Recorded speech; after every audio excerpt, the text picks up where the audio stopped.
ওয়া রাফা'না লাকা যিকরাক।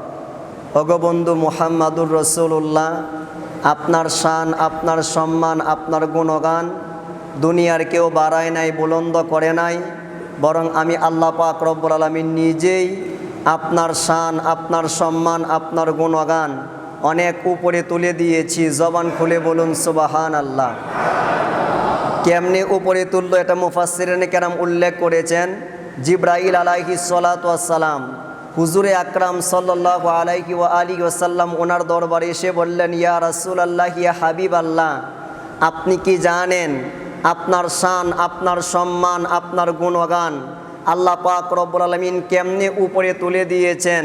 হুজুরে আকরাম বললেন, আল্লাহু আ'লাম, আমার সম্মান, আমার গুণগান আল্লাহ পাক কেমনে উপরে তুলে দিয়েছেন এইটা একমাত্র আল্লাহ পাকই ভালো জানেন।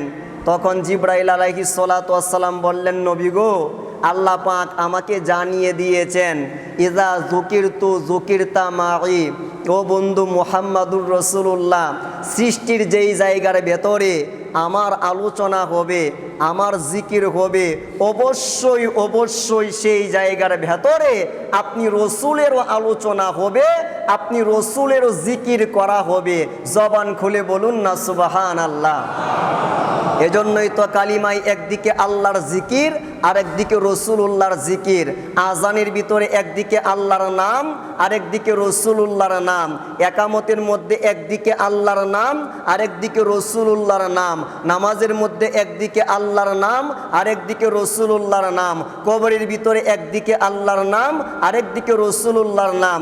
তাওরাত, জাবুর, ইনজিল, কোরআন যত কিতাব বলেন না, প্রত্যেকটা কিতাবের ভেতরে যেমন আল্লাহ পাকের আলোচনা রয়েছে, ঠিক তেমন করে আমাদের রসুলুল্লাহর আলোচনাও রয়েছে। কথা বলেন ঠিক কিনা?